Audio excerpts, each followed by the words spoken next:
এমন আমার পাথর তো নয়, সব ব্যথা সয়ে যাবে নীরবে। সরোয়ার, যদি কোনো ফুল তোমার খুব পছন্দ হয়, কিন্তু সেই ফুলের কাঁটাগুলো তোমার আব্বাজানের বুকে সুয়ের মতো খোঁচা দিয়ে যদি অসহ্য যন্ত্রণা সৃষ্টি করে, তবে তুমি রোকসানাকে এই মুহূর্তে এই মহল থেকে বের করে দাও। ও গড, সিরিয়াসলি তালি দিতে হচ্ছে দাদা। এই আজকের এই অভিনয় দেখার পরে যদি এখন আপনার কাছে সিনেমার অফার আসে,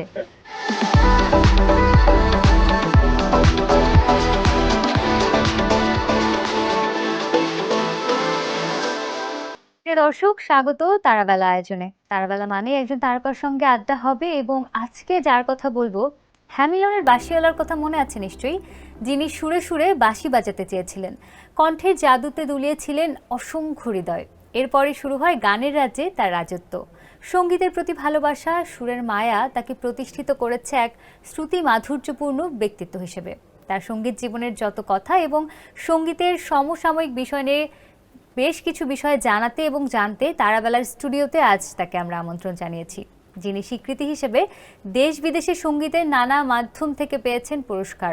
আর স্বাধীনতা পুরস্কারের পর রাষ্ট্রের দ্বিতীয় সর্বোচ্চ বেসামরিক সম্মাননা 21 পদক পেয়েছেন। তিনি সঙ্গীত শিল্পী শুভ্রদেব।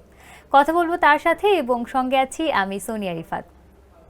দাদা, আপনাকেও স্বাগত এবং প্রথমে অভিনন্দন জানাচ্ছি, 21 পদকে ভূষিত হয়েছেন, এবং আমি একটু ফুল দিয়ে আসলে সম্মান জানাতে চাই। ধন্যবাদ, থ্যাংক ইউ। এবং অনেক ধন্যবাদ দাদা আজকে আমাদেরকে সময় দিয়েছেন। Thank you. আমিও আনন্দিত। আমি কালবেলা পত্রিকাটা আমার খুবই প্রিয়। আমি খুবই আনন্দিত। আমাদেরও ভীষণ ভালো লাগছে এবং খুব সুন্দর লাগছে আপনাকে দেখতে।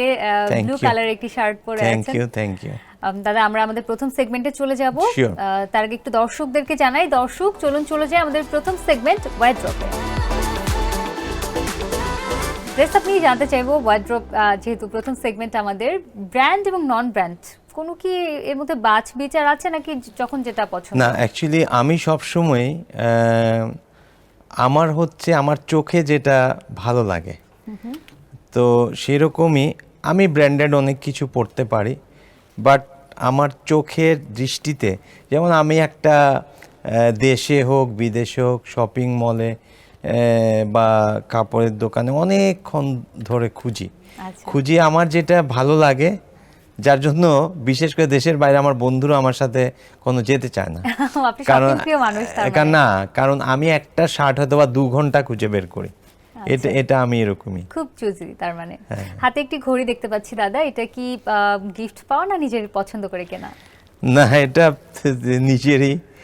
গিফটের অনেক কিছু আছে, অনেক ঘড়ি আছে, অনেক সুন্দর সুন্দর ঘড়ি আছে। আমি যেহেতু ঘড়ি কালেক্ট করি, যারা আমাকে গিফট করে অনেক সময় ঘড়ি গিফট করে, সংগ্রহ করে রাখা হয় সেগুলো।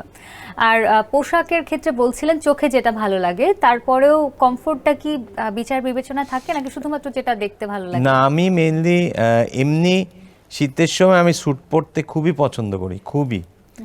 এক সময় আমি অনেক টাইম, মানে আমার মনে আছে এখন মাঝে মধ্যে হাসি, প্রথম যখন আমেরিকাতে যাই 93-তে বা ডাবলিনে যে আয়ারল্যান্ডে, আমি টাই পরে মানে কোট বুটেড হয়ে গিয়েছিলাম। এখন মেইনলি ক্যাজুয়াল ওয়্যার পরে ট্রাভেল করি, বাট আমার শীতের সময় স্যুট পরতে ভালো লাগে, গরম সময় টি শার্ট জিন্স এগুলো। এবং আমি কিন্তু অনেক সময় আমার অনেক পাঞ্জাবি আছে, পাঞ্জাবি পাজামা পরি আমি। অনেক প্রোগ্রামেই অনেকে দেখতে পারবে যে আমার পাঞ্জাবি পরা আছে। আর আমি জানি দাদা আপনার সুগন্ধি সংগ্রহ করারও একটা বিশেষ বৈশিষ্ট্য রয়েছে। কত ধরনের সুগন্ধি সংগ্রহে আছে এখন? না, আমার কিন্তু একটা কথা বলি, তোমার কথা ঠিক, বাট আমি নিজে, ওটা আমি গিফট পাই বেশি। আমি নিজে টাই, ঘড়ি, এগুলো, সানগ্লাসের প্রতি ছিল, কিন্তু অনেক সানগ্লাস হারাই, তো এর জন্য সুগন্ধিও আছে, কিন্তু আমার মেইনলি ফ্যাসিনেশন হচ্ছে ঘড়ি, টাই, এগুলোর প্রতি। আচ্ছা, শপিং এর কথা বলছিলেন যে বিদেশে গেলে অনেক ঘুরে ঘুরে শপিং করা হয়। শুধু কি বিদেশে গেলেই শপিং করা হয়, নাকি দেশেও শপিং করেন? না, দেশেও করি তো। আমি দেশে অনেক অনেক দোকানে, স্পেশালি আড়ংয়ে যাই, অনেক জায়গা যাই আমি। বাট থিং ইজ দ্যাট আমার পার্টিকুলারলি 2-1টা আমার মানে ফেভারিট দোকান আছে যেখান থেকে হয়তো বা আমি শপিং করা হয়। শপিং করি।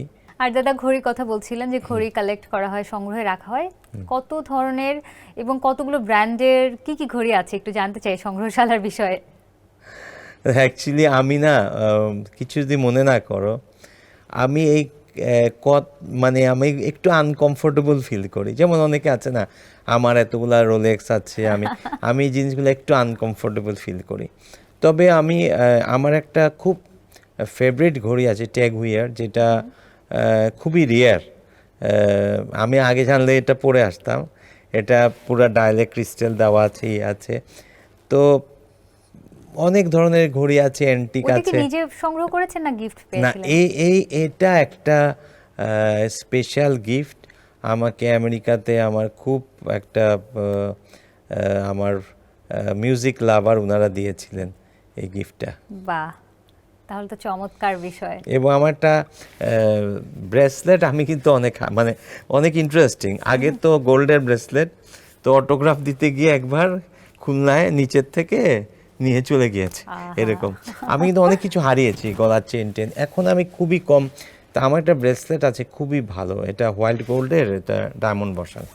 তো অ্যাকচুয়ালি আমি ইন ডিটেলে গেলাম না, বাট আমি খুব সিম্পল ওয়েতে, মানে হ্যাঁ কাপড় চোপড় হয়তো বা ভালো পড়তে, আমি খুব সিম্পল ওয়েতে থাকতে পছন্দ করি। এবং আরেকটা বিষয়ে দাদা জানতেই চাইবো আজকে যে নিজেকে ফিট রাখার আসলে রহস্য কি? আমি আরও ভালো থাকতে পারতাম। করোনাকালীন সময়ে একটু আমার 2বার করোনা হয়েছিল, একবার সিমটম ছাড়াই বলতে গেলে। আর আমি স্মোক করি নাই কখনো, আমার বাসায় স্ট্রে নাই। এবং আমি ওই যে অনেক রাত জাগা, তারপর আমি কখনো এরকম ছিলাম না পার্টি, রাত জাগা, এগুলো। আমি নিজে একটা সিস্টেমেটিক, হ্যাঁ আমি অনেক পরিশ্রম করি হয়তোবা, এবং আমার মনের অনেক জোর আছে। মনের যে জোরটা, এবং আমি সবসময় ভালো চিন্তা করি, সুস্থ চিন্তা করি, এটা কিন্তু মানুষের চেহারা রিফ্লেকশন অফ মাইন্ড। অ্যাকচুয়ালি আমি সুস্থ চিন্তা করি সবসময়। মানুষের ক্ষতি করা, মানুষের মানে আমি চেষ্টা করেছি আমার পক্ষ থেকে অনেক সময়, আমাদের শিল্পী জগতে অনেক ঘটনা এগুলো, যে আমি যতটুকু পেরেছি চেষ্টা করেছি শিল্পীদের জন্য বা সাধারণ মানুষের জন্য কাজ করার। তাহলে পজিটিভ থাকাটা এটাই আসলে সবসময় রিফ্লেক্ট করে নিজের মধ্যে। দারুণ বলেছেন দাদা, ভীষণ ভালো লাগলো উত্তরটা। আরেকটা বিষয় জানতে চাই, কাজ তো শুরু করেছিলেন অনেক আর্লি এজে, নিজের টাকায় একটা গাড়ি কিনতে কত দিন সময় লেগেছিল? আমি গাড়ি কিনি 91-2-তে। আচ্ছা। তো গাড়ি কিনি 91-2-তে, টয়োটা করোলা জিএল আমার মনে আছে। এবং আমার মনে আছে আমাদের মিউজিকের অনেকেই খুব ইন্সপায়ার্ড। হ্যাঁ, মানে মানে এখন মনে হলে যে তখন গাড়ি কিনেছি, তাও কি এই ক্যাসেটে গান গেয়ে ওইটার টাকা দিয়ে।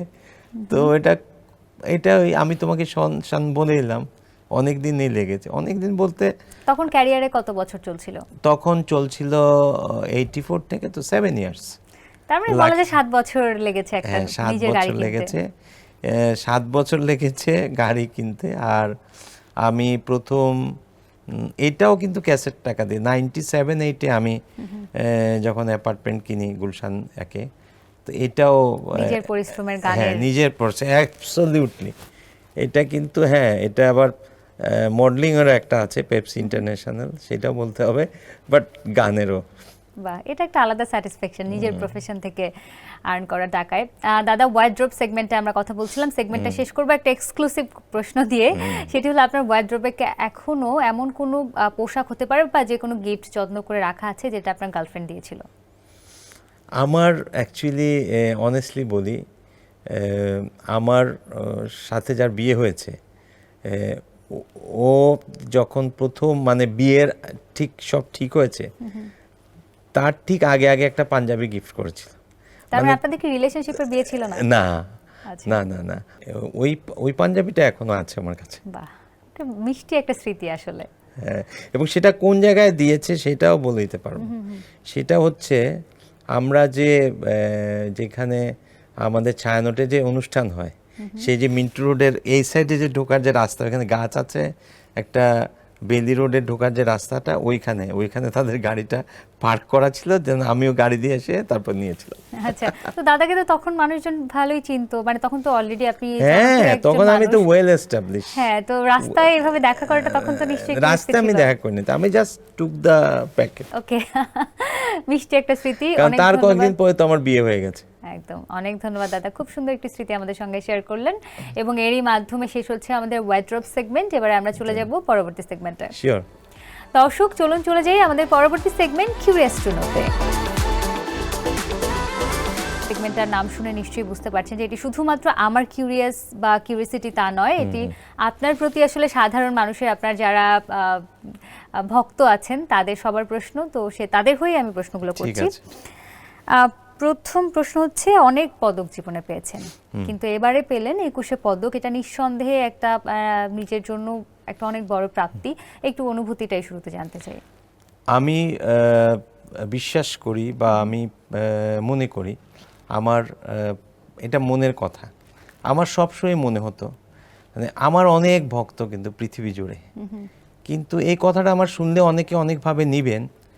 কিন্তু আমি যদি বলি যে আমাদের মাননীয় প্রধানমন্ত্রী বঙ্গবন্ধু কন্যা জননেত্রী শেখ হাসিনা, আমার ভাগ্য হয়েছিল যখন আমি স্টুডেন্ট ছিলাম ওনার পাশে বসে গণভবনে গান শুনেছি খালি গলায়, 30 লক্ষ প্রাণের দাম বাংলাদেশ।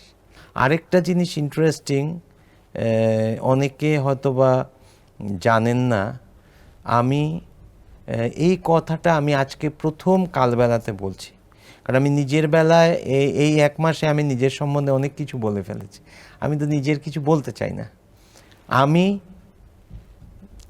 হাইলাকান্দির যত ক্যাম্প ছিল, আমি মানে দায়িত্ব নিয়ে বলছি, আমি 7-8 বছরের ছেলে তখন, আমি কিন্তু মুক্তিযোদ্ধাদের ক্যাম্পে প্রোগ্রাম করেছি, তবলা বাজিয়েছি। আমি নিজেকে মনে করি যে মুক্তিযোদ্ধাদের, আমার মামা সুজয় শ্যামের গান, সেই রক্ত দিয়ে নাম লিখেছি, এইসব গানের আপনি সাথে মুক্তিযোদ্ধাদের উজ্জীবিত করার যে কাজটি ছিল সেটি করেছেন আপনি তখন। আমার মনে হয় I am the youngest one.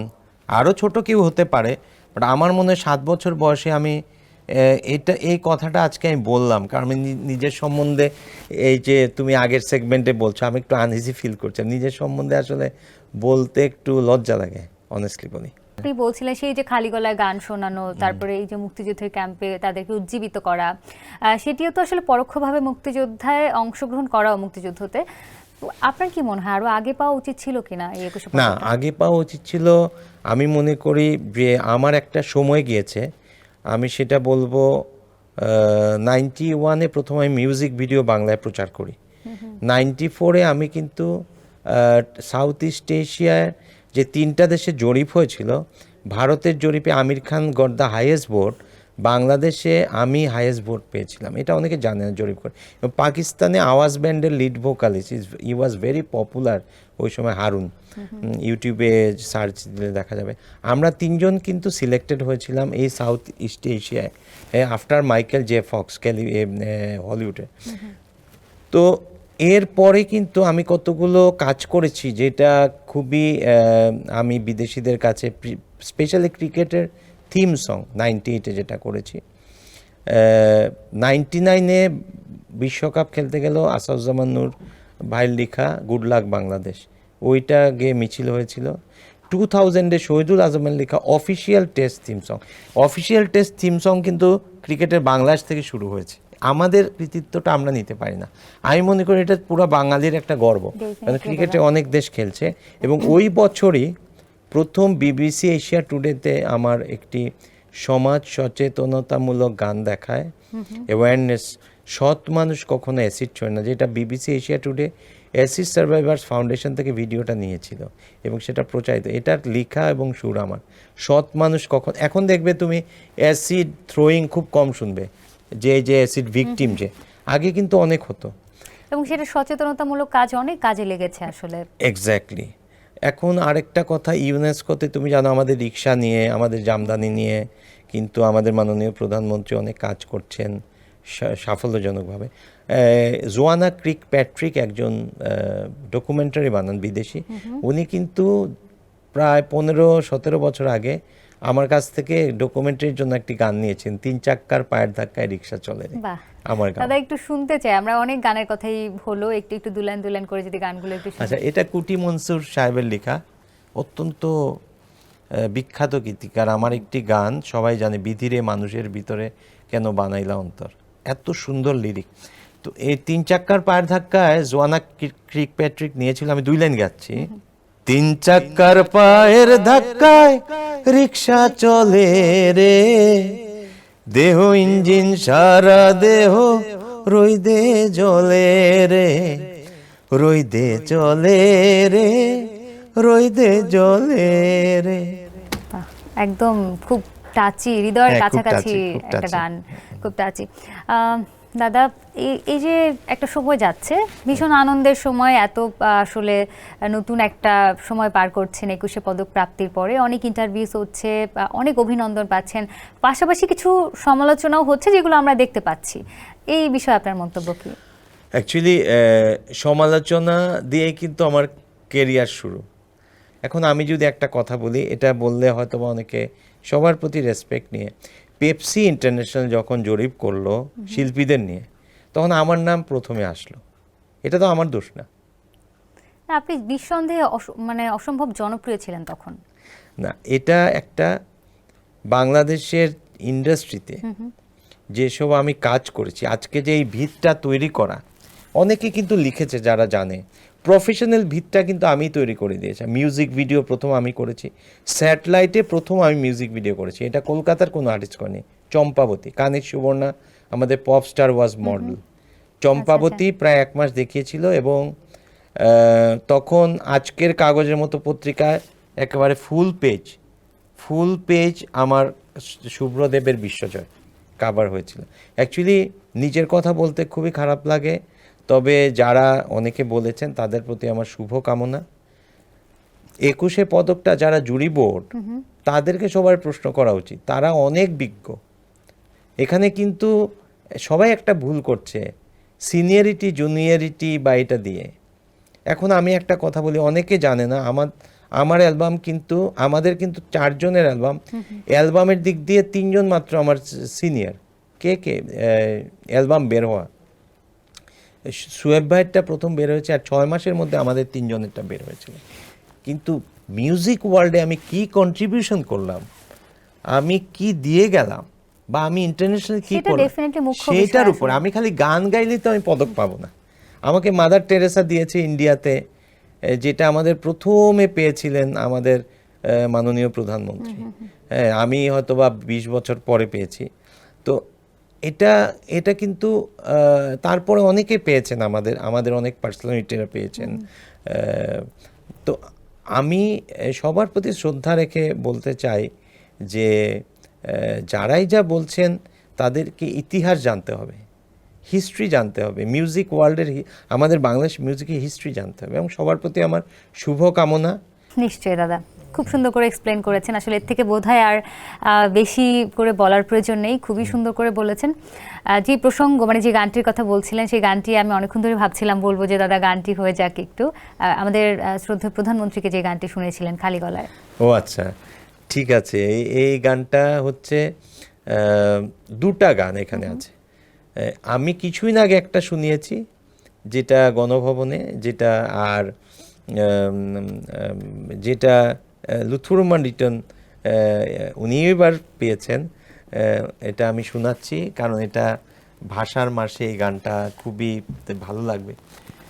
30 লক্ষ প্রাণের দামে বাংলাদেশ, ভালোবাসার রঙিন কামে বাংলাদেশ, বিশ্ববাসী সবাই জানে বাংলাদেশের নামের মানে, ফেব্রুয়ারির 21 তারিখ বাংলাদেশ। এই গানটা শুনিয়েছিলাম। আর ওই দিন যে গানটা গেয়েছিলাম, ওইটা মাননীয় প্রধানমন্ত্রীর উপরে লেখা। তুমি জয় করতে জন্মেছিলে দেশে, বারবার মৃত্যুর মুখোমুখি হয়েও তুমি ছিলে মানুষের পাশে। বাংলার মানুষ তোমাকে ছাড়া ভাবতে পারে না, এগিয়ে যাওয়ার মন্ত্র যে তুমি দিয়েছো ভুলতেই পারবে না। যোগ্য পিতার যোগ্য কন্যা Sheikh Hasina, Sheikh Hasina, mother of humanity, symbol of prosperity, Sheikh Hasina, Sheikh Hasina. দারুণ দারুণ। দাদা, এই প্রসঙ্গ শেষ করবো আরেকটা ছোট্ট প্রশ্ন দিয়ে। আমি জানি না আসলে আপনি উত্তরটা দিতে চাইবেন কিনা। একটি বিষয়কে নিয়ে আসলে কয়েকদিন ধরে অনেক সমালোচনা হচ্ছিল বা অনেক কথা হচ্ছিল বিভিন্ন পক্ষ থেকে। প্রিন্স মাহমুদ তার একটি মন্তব্য নিয়ে আপনার কিছু বলার আছে কিনা? আর না, অ্যাকচুয়ালি আমার যেটা মনে হয় যে সবাই অনেক কিছু, এটা স্বাধীন দেশ তো সবাই বলতে পারে, বাট ও আমার মানে এরা যারা আমাদের জুনিয়র মিউজিশিয়ান ট্যালেন্টেড, আমি কিন্তু একটা জিনিস একটা ক্লিয়ার করি, অনেকে মানে সাংবাদিকতার ক্ষেত্রে বা আমি সবাইকে, সাংবাদিকদের আমি খুবই রেসপেক্ট করি, কারণ সাংবাদিকরা আমাদের সব কিছু প্রচার প্রসার করেন বলেই মানুষ জানতে পারে। তবে অনেক শ্রোতারা বা দর্শকরা বা ভক্তরা একটা টার্ম ভুল বলেছে।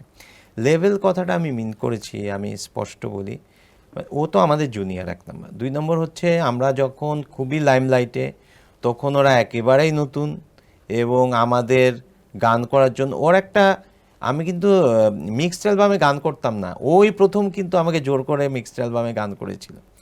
তো সেটা আমি ডিটেলে বলছি না।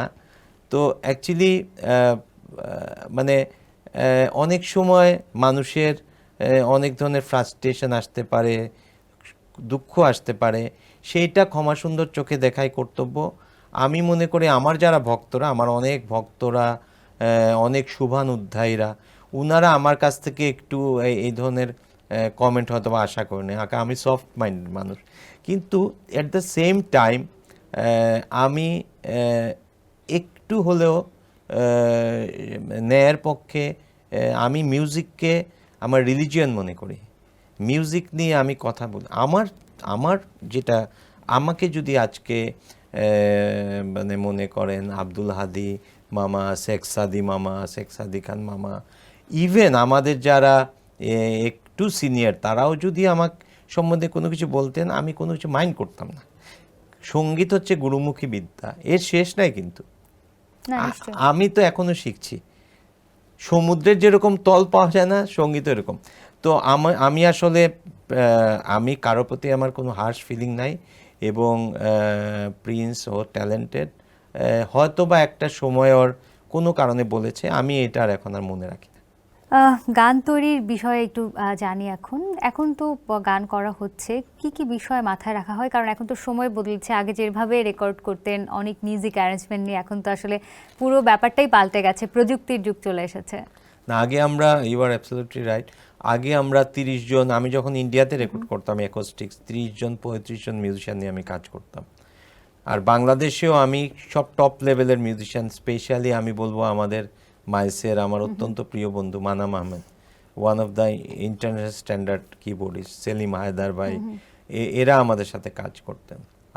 তো এখন অনেক ইয়াং যারা প্রতিভাবান, তাদের নিয়ে কাজ করি।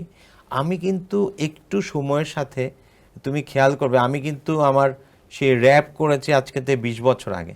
আমি কিন্তু টেকনো মিউজিক এগুলো নিয়ে কাজ করেছি অনেক আগে। কারণ কি,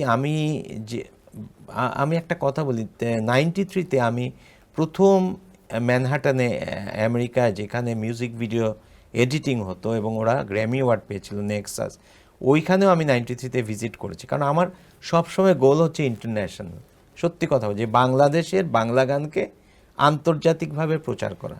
একদম। তো যার জন্য এখন গান যেরকম হচ্ছে, তারপরে আমি চেষ্টা করছি যাতে মানুষ মনে রাখতে পারে, মানুষের মনে আমার কিছুদিন আগে চ্যানেল আই মিউজিক ভিত্তিক গান, চ্যানেল আই মিউজিক অ্যাওয়ার্ড পেল, বাড়ছে প্রেম। তো I am trying my level best actually. একদম। এবং দাদা যাদের কথা বলছিলেন, যাদের সঙ্গে কাজ করা এবং খুব ভালো একটা বন্ডিং ছিল, একসঙ্গে গান গেয়েছেন, পুরো ইন্ডাস্ট্রি আসলে আপনাকে ভালোবেসেছিল একটা সময়। কিন্তু যখন শুরু করেছিলেন কাজ করা বা এই পথ চলা এই ইন্ডাস্ট্রিতে, কখনো কি সিন্ডিকেটের মুখে পড়েছেন বা কোনো বাধার মুখে, কোনো চ্যালেঞ্জের মুখে পড়েছেন? অনেক বাধার মুখে। যে কোনো কারণে এক সময় একটি প্রোগ্রামে অনুষ্ঠানে আমি বললাম যে একটি অনুষ্ঠান, বিটিভির একটি অনুষ্ঠান, খুবই জনপ্রিয় অনুষ্ঠান, টেকনিক্যাল একটা কারণে ওইখানে আমি কিন্তু 1 বছর আমি গান করিনি। মানে আমি একটা যে কোনো একটা বিষয়ে আমি এত ওপেন করে বলছি না, রাজি হয়নি। বাট আলটিমেটলি 1 বছর পরে প্রডিউসার আমাকে বলেছেন যে শুভ্র তুমি করো এটাতে গান। একটি পত্রিকা যে কোনো একটি কারণে ওইখান থেকে যিনারা টপ লেভেলের আছেন, আমার একটি গান, যে গানটা আমি, এই সৎ মানুষ কখনো অ্যাসিড ছড়ে না, এই গানটা আমি তখন একটি অর্গানাইজেশনকে দিয়ে দিয়েছি। তখন ওনারা চেয়েছিলেন, আমি দিতে পারিনি। এর জন্য আমার কোনো অ্যালবামে ওইখানে অ্যাওয়ার্ড দেওয়া হয়নি। তো এগুলো আমি ওভারকাম করেছি। এইভাবে বলা যায় কিনা যে শুভ্রদেব যেভাবে নিজের নামটাতে আসলে স্টাবলিশড হয়েছিলেন, সেই নামের সাথে কখনোই অবিচার করেননি। যে গানটা মনে হয়েছে যে না এটি আসলে আমার সঙ্গে যায় না বা অতটাও আসলে আপনার ভালো লাগেনি, সেই ধরনের গান না না, আমি তোমাকে কতগুলো দায়িত্ব নিয়ে বলতে চাই। আমি মিউজিক ভিডিওর জন্য যা করেছি, সত্যি কথা বলি, আমি ইন্দোনেশিয়া বালি দ্বীপে শ্যুট করেছি আমি, এবং কয়েকজনের নাম বলতেই হয় যারা আমাকে প্রচণ্ড হেল্প করেছে। রম্মু রহিম, গাজী শুভ্র, অনেক বড় ডিরেক্টর, গোলাম সোহর আব্দুল, ওর পুরাটা নামটাই, ও তো খুব পপুলার। তো এরা আমার জন্য, এবং আমার ফার্স্ট চম্পাবতীর যে স্যাটেলাইটে, যেটা জাহিদ ভাই, জাহিদ হোসেন, তো এরা আমার জন্য অনেক করেছে। কিন্তু আমি নিজে অনেক রিস্ক নিয়েছি মানে আমি চিন্তা করিনি যে আমি কি, মানে তখন এত আমি খরচ করে কাজগুলো করেছি। তারপরে যেটা হয়েছে, আমি কোয়ালিটি মেনটেন করেছি, যে না আমি ফিল্মের এর জন্য আমি খুব কম গান গেয়েছি, অনেস্টলি বলি। কারণ আমার প্রডিউসাররা বলতেন, আমি একটা কথা বলতে চাই কি, অ্যালবামটাকে এমন একটা পর্যায়ে নিয়ে গিয়েছিলাম যে বাংলাদেশে উইথ এভরি রেসপেক্ট, যে যেখানে একজন নায়কের পেমেন্ট ছিল 3 লক্ষ, সেইখানে একজন ইন্ডিভিজুয়াল আর্টিস্ট পেতেন 6 লক্ষ টাকা। এটা কিন্তু আমরাই কিন্তু একটা পর্যায়ক্রমে নিয়ে গিয়েছিলাম ইন্ডাস্ট্রিটাকে। আমরা সিনেমায় গান না গাওয়ার পেছনে কি এটা একটা কারণ যে সেখানে এটা কারণ না, কারণটা হচ্ছে প্রডিউসারদের সম্মান করা। আচ্ছা, সত্যি কথা বলতে কি, এবং আমি মিক্সড অ্যালবামে খুব কম গান করেছি, খুবই কম। তো তার মানে তখন আসলে অনেক বেশি পারিশ্রমিক বা টাকার কাছেও কখনো মাথা নত করে যে একটা খুব কম মানের একটা গান গাওয়া বা নিজের কাছে ভালো লাগছে সেরকম গান আমি করিনি।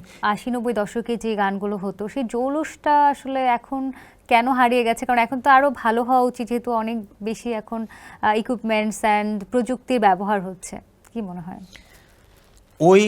ওই সময়টা আসবে না, বা ওই গানের জোয়ারটা ফিউচারে আসা ভেরি ডিফিকাল্ট। একটা ম্যাসিভ একটা কিছু না হলে আসবে না। কারণ হ্যাঁ, সাবিনা আপা, রুনা আপা, তারপরে আমাদের আব্দুল হাদি ভাই, ওনাদের যেসব গান, কিশোরদা, এন্ড্রু কিশোর, তারপরে আমাদের তপনদা, বিশ্বদা, বা আমাদের তিনজনকেই, যেহেতু আমরা তিনজনেই আধুনিক গানের একটা আমরা বুস্ট আপ করেছিলাম যখন ভারতীয় গান শোনা মানুষ কমে দিল।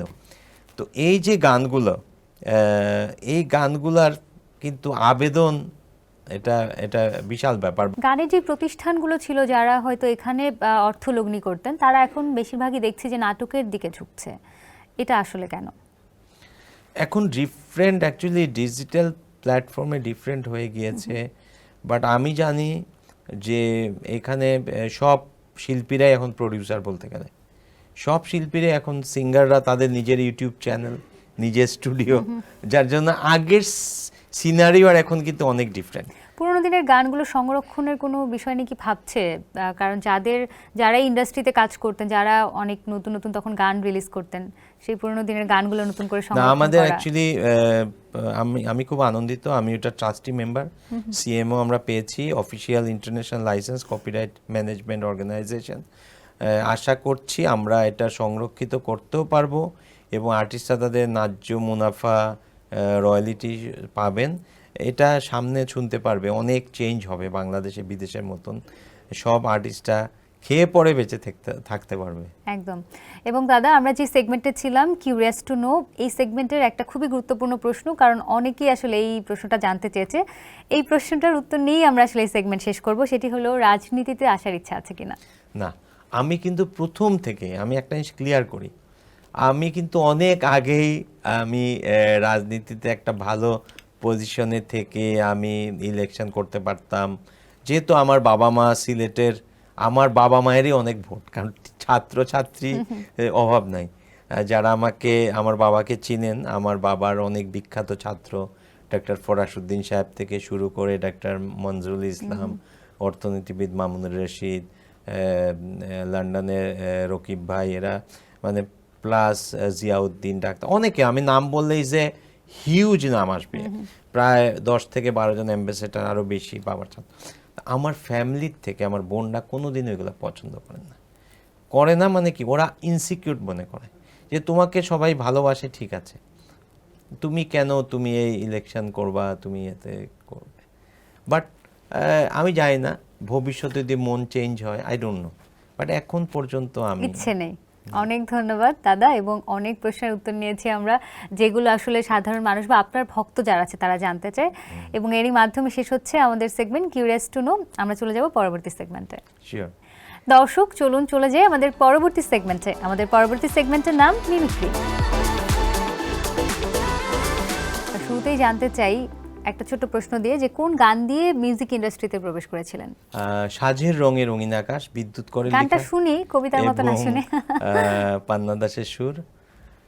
সাজের রঙে রঙিন আকাশ, সূর্যটা চাইছে বিদায়, সুখের নিড়ে ফিরছে পাখিরা, সবুজ বনানি ছায়ায়, আমার ফেরার কোনো তাড়া নেই, আমার তরে সুখের ঘরের দ্বারে কেউ নেই, দাঁড়িয়ে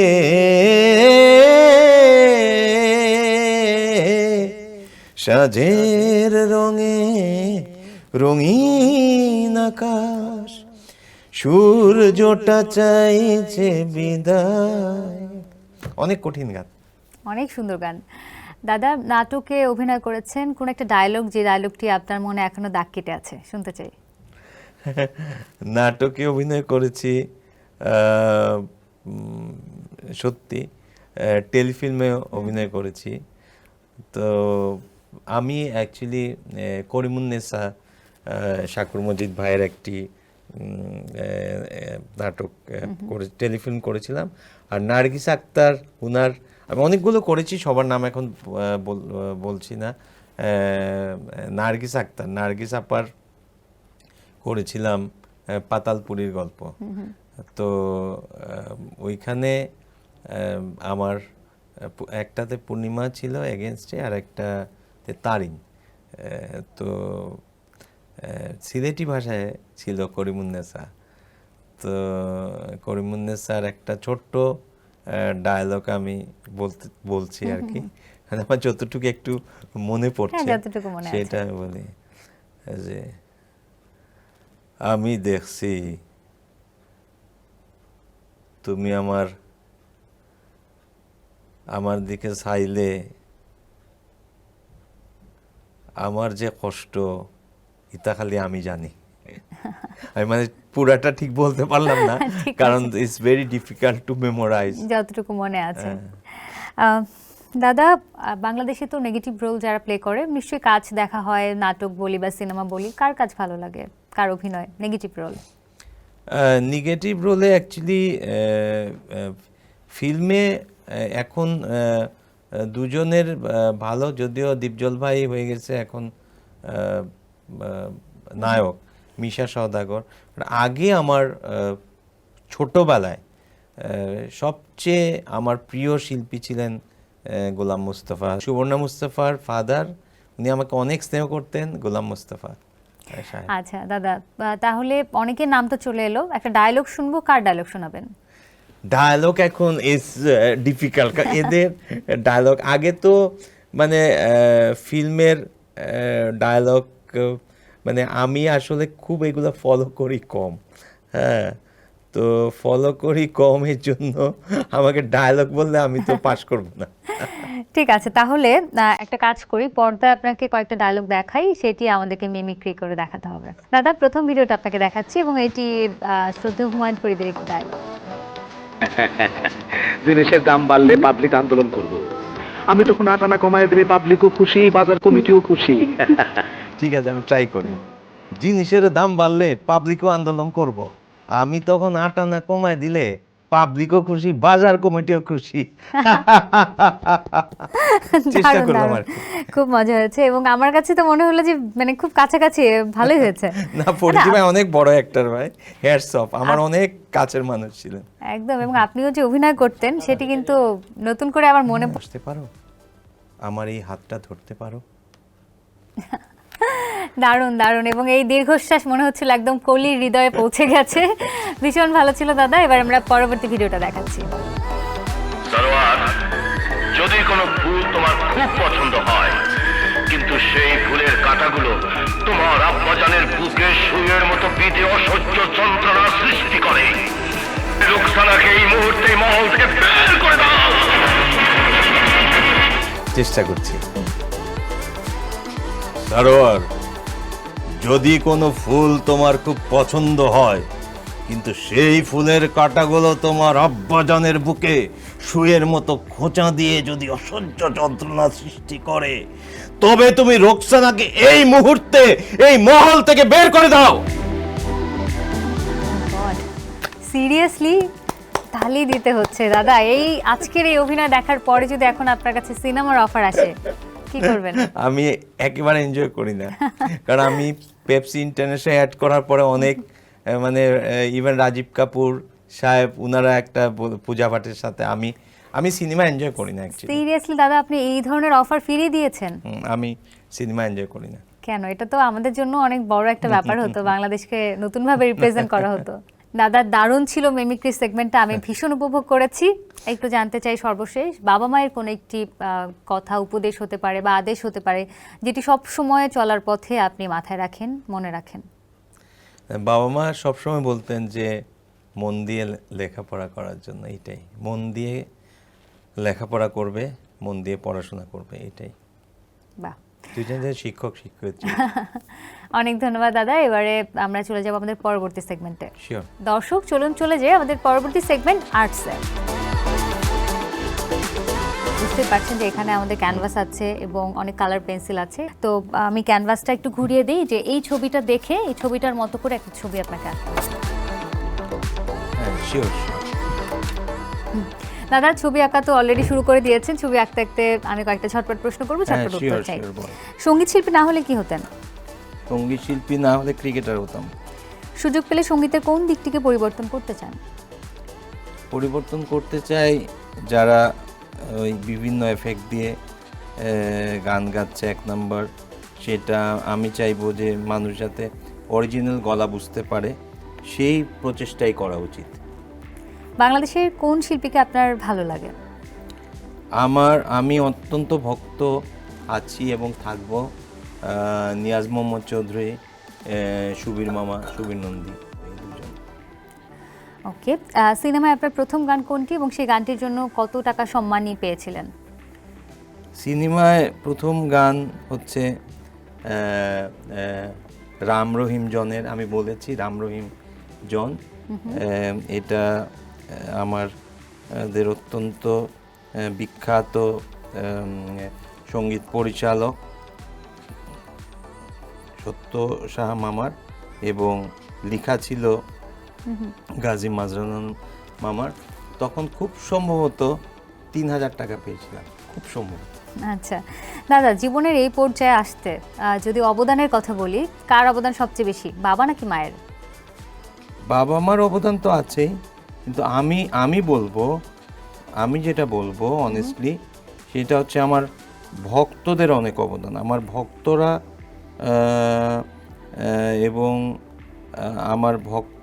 আমার বন্ধুরা, প্লাস একজন আমাদের ছিলেন তারু মামা, আমাদের রক্তের মামার থেকেও বেশি।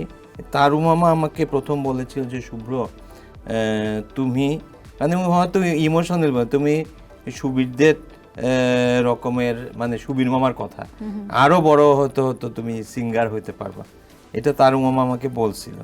তো এটা আমার খুব অ্যাকচুয়ালি মনে পড়ে তারু মামার সেই কথাটা।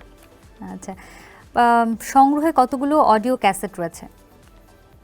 সংগ্রহে বলতে না, আমি নিজে গেয়েছি, আমি একটু ক্লিয়ার করতে হবে, আমি নিজে গেয়েছি প্রায় মোর দেন 35 সোলো অ্যালবাম। ওকে, মিডিয়ায় আপনার কাছের 3জন বন্ধুর নাম জানতে চাই। মিডিয়ায় না মিডিয়ার বাইরে? না, মিডিয়ার মধ্যে। মিডিয়ার মধ্যে কাছের বন্ধু, বড় ভাই, সবচেয়ে কাছের ছিলেন এন্ড্রু কিশোর, তিনি আজকে বেঁচে নেই। আরেকজন আছেন আমাদের শহীদুল্লাহ ফরাজি, যাকে আমি অনেক বেশি শ্রদ্ধা করি এবং অনেক বেশি আমার কাছের বন্ধু, অনেক বেশি কাছের বন্ধু। আর আমার মানে বন্ধু,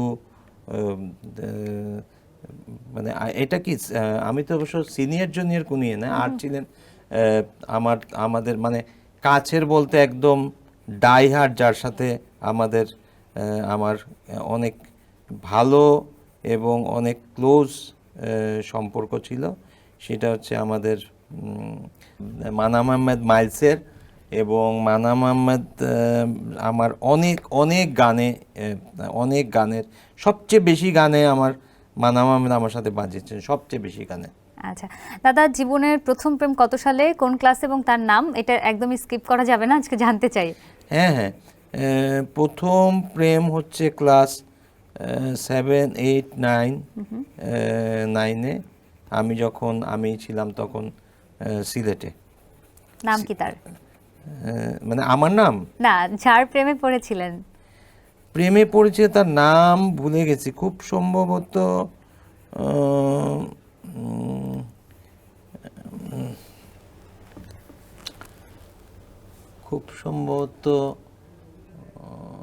শাহিন হোসেন, এরকম হবে।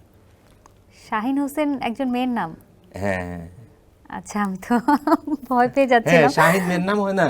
শাহিন তো মেয়ের নাম হয়। ঠিক আছে, ওকে। শাহিন কিন্তু মেয়ের নাম হয়, সত্যি। দাদা, একটু নিজের 3টি ভালো দিক আর 3টি খারাপ দিক জানতে চাই। 3টি ভালো দিক হচ্ছে, আমি আসলে মানুষকে অনেক ট্রাস্ট করি, মানে অনেক ট্রাস্ট করি আমি মানুষকে, এত ট্রাস্ট করি, এটা ভালো এবং খারাপও। আর আরেকটা হলো গিয়ে আমি ভালো কাজের জন্য আমি চেষ্টা করি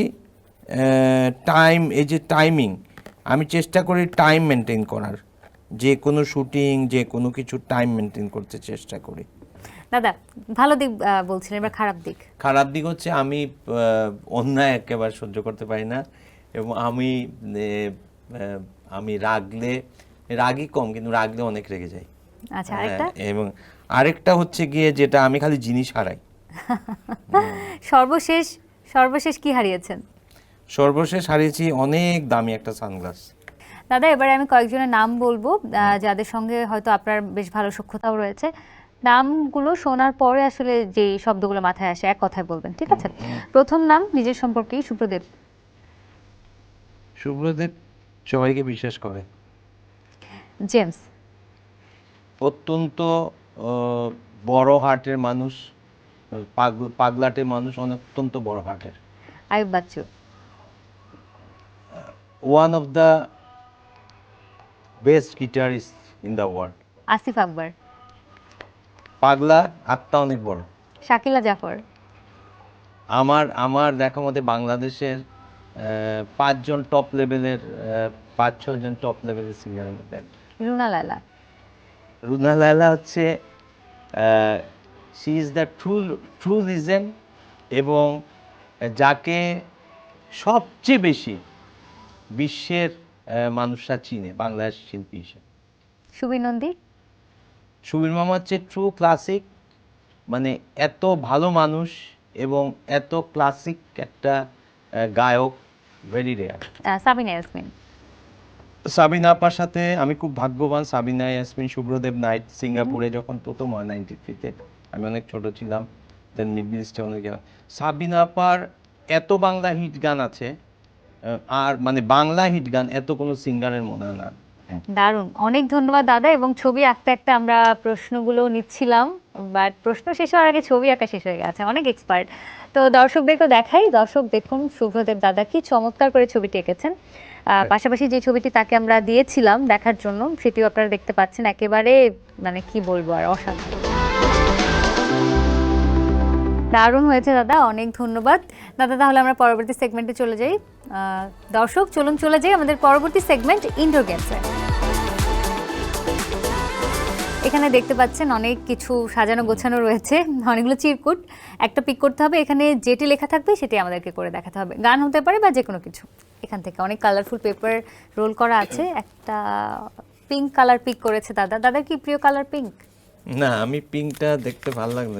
আচ্ছা, কি উঠেছে? হ্যাঁ, বিদেশ গিয়ে পছন্দ হয়েছে এমন কোনো জিনিস টাকার জন্য কিনতে পারেননি, এমন হয়েছে, এটা সত্যি কথা। আমি একটু শুনি ঘটনাটা। জাপানে গিয়েছি, টোকিওতে, আমি, আলাউদ্দিন মামা, আলাউদ্দিন আলী, আমাদের হাদি ভাই, সামিনা চৌধুরী এবং দেবুদা। আমি কিন্তু কিচ্ছু কিনতে পারিনি, কারণ জাপানে এত দাম জিনিসের, টোকিওতে এত দাম। আর যেখানে ছিলাম 5 star hotel, capital Tokyo international, is so expensive. একমাত্র দেশে যেখানে আমি কিছু কিনি নাই, জাপান। কিচ্ছু না? না, সত্যি, ইটস দ্য ট্রুথ।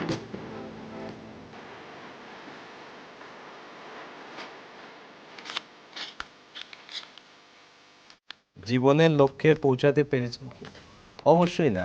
মানে প্রশ্নটা ছিল এখানে, জীবনের লক্ষ্যে পৌঁছাতে পেরেছেন কিনা? না, পারিনি।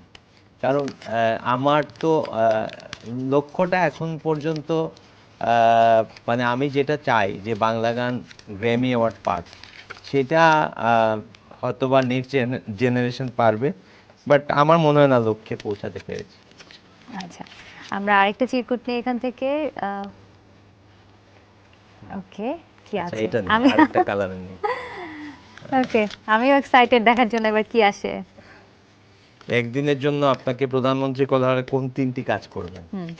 মজার এটা। হ্যাঁ, একটা কাজ যেটা করব, সেটা হচ্ছে যে আমি চাইবো যে প্রত্যেক দিন যাতে আমাদের যারা মিউজিশিয়ান আছেন, যারা যারা অ্যাকচুয়ালি যারা প্রফেশনাল, যারা এবং যারা নতুন প্রফেশনাল লাইনে ঢুকেছেন, আমি বলবো তাদেরকে নিয়ে প্রত্যেক জেলায় জেলায় যেন একটা প্রোগ্রাম করা হয়, প্রত্যেক যারা তারা কিছু কিছু টাকা পয়সা পান। আচ্ছা, এটা একটা। তার মানে মিউজিশিয়ান দেখে আপনি প্রথম হপের প্রথম মিউজিশিয়ানদের জন্য কাজ করবেন।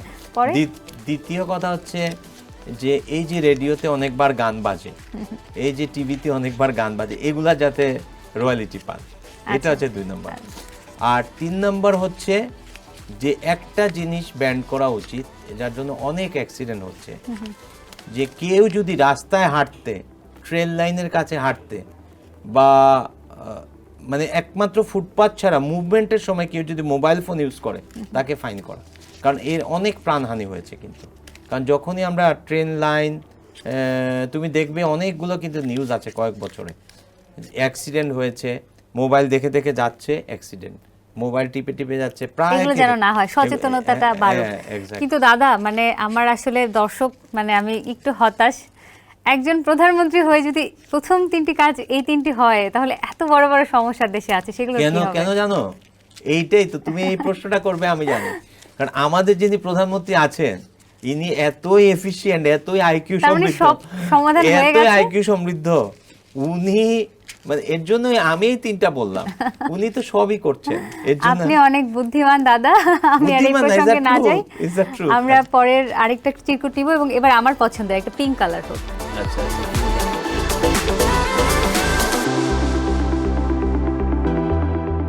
আমারই গান তোমার চোখে স্মৃতিটুকু হয়ে থাক, আমারই গান তোমারই হয়ে অমর প্রেমের নদী বয়ে যাক। দাদা অনেক ধন্যবাদ, ভীষণ ভালো পারফর্ম করেছেন এই Thank you. সেগমেন্টে। এবার আমরা আরেকটা ছোট্ট সেগমেন্ট আছে, সেই সেগমেন্টে চলে যাব। দর্শক চলুন চলে যাই পরবর্তী সেগমেন্ট এবং আমাদের সর্বশেষ সেগমেন্ট নাওএডেজ। নাওএডেজ মানে এই সময়টা নিয়ে আসলে একটু জানতে চাইবো। এখন তো ইন্টারভিউ, বিভিন্ন অনুষ্ঠানে সম্বর্ধনা বা এই ধরনের কাজ, এই ধরনের অ্যাটেন্ড করছি। কিছু মিউজিক্যাল প্রোগ্রাম, কিছু কম্পোজিশন করি আমি সবসময়। এবং মেইনলি যেটা হচ্ছে আমার তো গান নিয়ে চিন্তা করি। এখন নতুন দু একটা গান কম্পোজিশন করব, এগুলো নিয়ে ব্যস্ত। এবং মিউজিক ইন্ডাস্ট্রি নিয়ে দাদা বলছিলেন যে আসলে আগের মতো সেই জৌলুস নিয়ে আমরা কথা বলছিলাম, কি মনে হয় এখন আসলে কি করলে সেই আগের সময়টা আমরা ফিরে পেতে পারি? না, মিউজিক ইন্ডাস্ট্রির জৌলুসীন সেটা বলবো না। আমার একটা জিনিস ভালো লাগে কি, অনেক শিল্পী, অনেক মিউজিশিয়ান, কিন্তু কোয়ালিটিটা আরেকটু ভালো করতে হবে। কোয়ালিটি অনেক লাইভ হয়, কিন্তু আমার মনে হয় যে কোয়ালিটিটা একটু ভালো করতে হবে। একদম। অনেক ধন্যবাদ দাদা, ভীষণ ভালো লাগছিল। একটা গান শুনতে শুনতে আমরা বিদায় নেব, তার আগে দর্শকদেরকে কিছু আমরা শুনতে চাই দর্শকদের উদ্দেশ্যে। দর্শকদের উদ্দেশ্যে বলবো যে আমরা সবাই চাই যে আমরা যে পথে যাচ্ছি, মিউজিক বলেন, বিজনেস বলেন, অ্যাটিটিউড বলেন, আমরা ডিজিটাল থেকে স্মার্টে ট্রান্সফরমেশন আমাদের হবে। আমরা সবাই মিলে দেশের জন্য কাজ করব, সবাই সবাইকে ভালোবাসবো, বাংলা ভাষায় কথা বলার চেষ্টা করব, মানে যতটুকু পারি এইটুকুই। আর কালবেলার অত্যন্ত জনপ্রিয়তা এত অল্প সময়ে, আমি খুবই অবাক যে এত অল্প সময়ে এত জনপ্রিয়, সেটারও আমি রহস্য জানার জন্য আমি চেষ্টা করছি। দাদা তার আগে বলুন যে আমাদের আজকের আয়োজন কেমন লাগলো? আজ অনেক ভালো, অনেক কষ্ট পেয়েছি, অনেক কষ্ট করতে হয়েছে। না, থ্যাংক ইউ, জাস্ট কিডিং। তো ভালো লেগেছে, ইটস এ ভেরি মানে অন্যরকম। অনেক ধন্যবাদ দাদা, একটা গান শুনতে শুনতে বিদায় নেব।